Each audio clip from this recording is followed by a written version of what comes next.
The wisdom city YouTube channel में आप सभी का मैं स्वागत करता हूं। मेरा नाम विक्रम है और पिछला जो हमारा वीडियो था उसमें एक स्टूडेंट का ये क्वेश्चन था कि जैसलमेर में जो 2.5 साके हुए उसमें जो 2.5वां साका था इसका क्या अर्थ हुआ। तो इसके संदर्भ में मैं आज कुछ आपसे बातें करूँगा।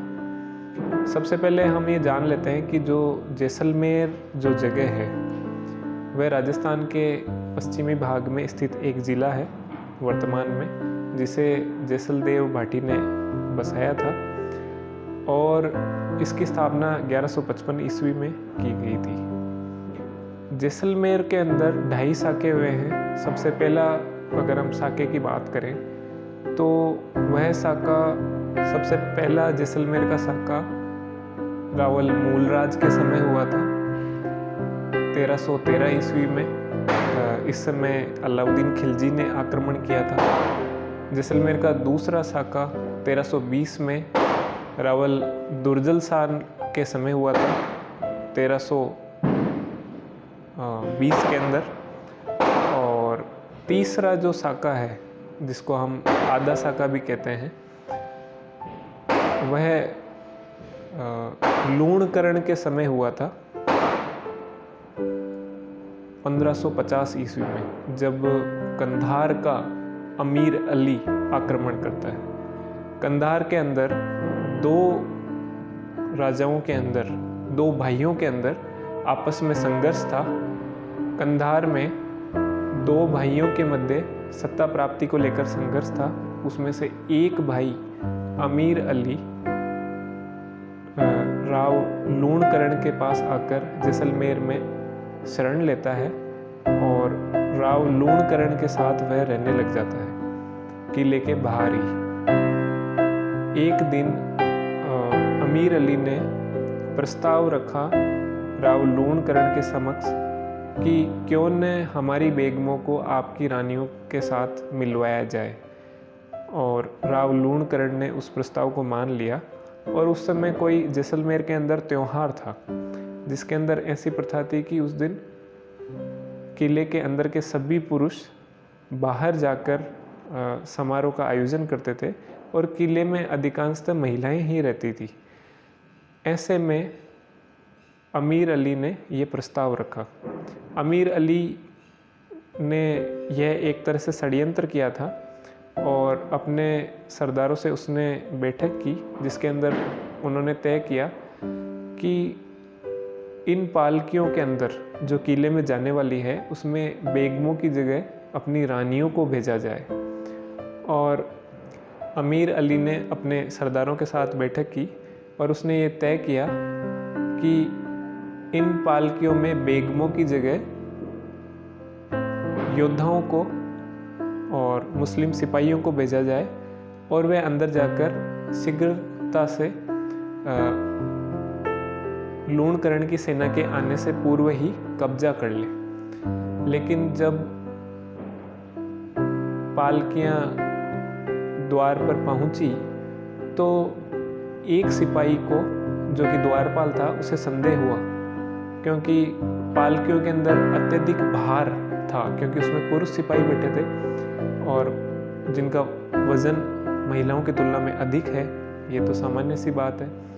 ऐसे में जो पालकी को उठाने वाले थे उनके पैर कांप रहे थे। यह देखकर जो द्वारपाल था उसे लगा कि इसके अंदर बेगमें तो नहीं है। ऐसे में उसने प्रश्न उठाया तो पालकी के अंदर बैठे जो मुस्लिम योद्धा थे उन्होंने सोचा कि इससे पहले कि हमारी पोल खुले हम द्वारपाल पर आक्रमण कर देते हैं और जल्दी से जल्दी अंदर जाकर किले पर कब्जा कर लेते हैं। और इसी तरह से उन्होंने बिजली की गति से द्वारपाल पर और कुछ जो 30-40 सैनिक किले के अंदर थे उन पर आक्रमण कर दिया। जैसे ही इसकी सूचना अंदर पहुंची तो अब इतना समय नहीं रह गया था कि जोहर किया जाए।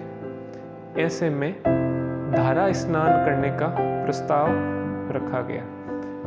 और धारा स्नान का अर्थ होता है कि जो भी महिलाएं हैं उन्हें तलवार से काट दिया जाए, उनकी गर्दन को, और उसमें जो रक्त की धारा बहती है उसी से इसका नाम धारा स्नान पड़ा है। जबकि जोहर के अंदर अग्नि स्नान आवश्यक होता है, उसमें अग्नि जलाकर चिता में प्रवेश किया जाता है। लेकिन जोहर का जो विधि विधान है वो पूरे तरीके से होता है और इतना समय बचा नहीं था, इसलिए धारा स्नान करवाने का निर्णय लिया गया और किले के अंदर जितनी भी महिलाएं थी उन सबको मार दिया गया। हालांकि उस समय तो अमीर अली किले पर कब्जा कर लेता है, लेकिन जब लूणकरण का बेटा मालदेव वापस आता है तो वह शीघ्रता से पुनः अमीर अली को मारकर किले पर वापस कब्जा कर लेता है। अमीर अली ने जो ये विश्वासघात किया उस वजह से जैसलमेर का जो तीसरा साका है वो पूर्ण नहीं हो पाया और इसके अंदर केवल केसरिया ही हुआ, जोहर नहीं हुआ, इसलिए इसको आधा साका बोला जाता है।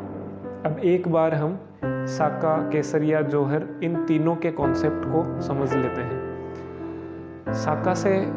साका जो है वह जब शत्रु दल की सेना किले के अत्यंत निकट आ जाए और संख्या बल में अधिक हो, दुर्ग के अंदर जलपान व्यवस्था प्रभावित हो रही हो, तब साका किया जाता है। और साका के ही दो अंग है, केसरिया और जोहर।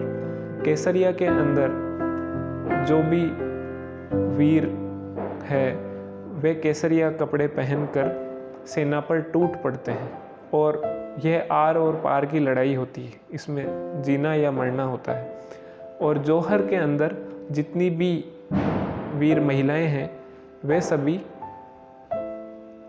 अग्नि जलाकर और पूर्ण विधि विधान से अग्नि स्नान करती है, अग्नि में अपनी प्राणों की आहुति दे देती है, ताकि अगर वीर योद्धा युद्ध में हार जाते हैं तो दुश्मन के वे कब्जे में नहीं आए, ऐसा इसके पीछे मंतव्य होता है। तो जो जैसलमेर का जो तीसरा साका था, इसके अंदर चूंकि केवल केसरिया ही हुआ, जोहर नहीं हुआ, इसलिए इसे जैसलमेर के 2.5 साके ही कहे जाते हैं। पहले के जो 2 साके थे, जो पहला मूलराज के समय हुआ, दूसरा दुर्जन साल के समय हुआ, वे तो पूर्ण साके थे। लेकिन जो तीसरा है इसमें केवल केसरिया ही हुआ, जोहर नहीं हुआ, इसलिए इसको आधा साका कहा जाता है। और इसीलिए हम राजस्थान बोर्ड की किताबों में और अन्य कंपटीशन की किताबों में जैसलमेर के 2.5 साके पढ़ते हैं। और यह प्रश्न काफ़ी बार परीक्षाओं में पूछा जाता है, यहाँ तक कि RS मेंस एग्ज़ाम में भी इसके बारे में पूछा गया है। तो यह परीक्षा की दृष्टि से भी महत्वपूर्ण है और राजस्थान के निवासी होने के नाते भी हमारा कर्तव्य बनता है कि हम राजस्थान का जो गौरवशाली इतिहास रहा है उसके बारे में जानकारी प्राप्त करें। धन्यवाद।